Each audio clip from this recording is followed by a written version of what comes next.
ಯಾಕೆ ಒಳ್ಳೆಯವ್ರಿಗೆ ತುಂಬಾ ಕಷ್ಟ ಬರುತ್ತೆ, ಅವರು ಒಳ್ಳೇದ್ ಮಾಡಕ್ ಹೋದ್ರೆ ಅವ್ರಿಗೆ ಕೆಟ್ಟದಾಗತ್ತೆ.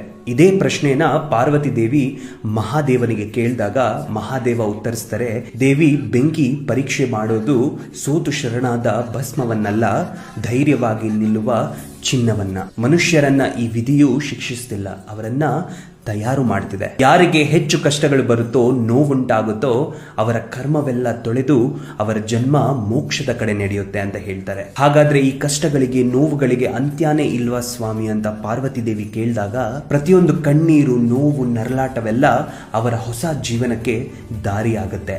ಅವರ ಹಾಗೆ ಕಷ್ಟಪಡುವಂತ ಜೀವಿಗೆ ಅವರು ಮಾರ್ಗದರ್ಶಕವಾಗ್ತಾರೆ. ಮನುಷ್ಯ ಒಳ್ಳೆಯದನ್ನ ಬಯಸಿದಾಗ ಜನರೆಲ್ಲ ಕಲ್ಲಿನಿಂದ ಪೆಟ್ ಮಾಡ್ತಾರೆ, ಅದೇ ಜನ ಮುಂದೆ ಅವನನ್ನ ಎತ್ತಿ ಹಿಡಿತಾರೆ. ಯಾವಾಗ ಇಂಥ ಕಷ್ಟಗಳಿಗೆ ಆ ಮನುಷ್ಯ ಹೆದರ್ದಿರ ಧೈರ್ಯವಾಗಿ ನಿಲ್ತಾನೋ ಆಗ ಇದರ ಅಂತ್ಯವಾಗುತ್ತೆ.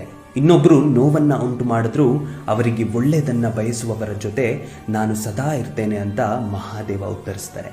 ನಮಗೆ ಕೆಟ್ಟದ್ದನ್ನ ಬಯಸುವವರಿಗೂ ಒಳ್ಳೆಯದನ್ನೇ ಬಯಸೋಣ, ಅದರಲ್ಲಿ ಶಿವನನ್ನ ಕಾಣೋಣ. ಹೇಳಿ ಹರ ಹರ ಮಹಾದೇವ.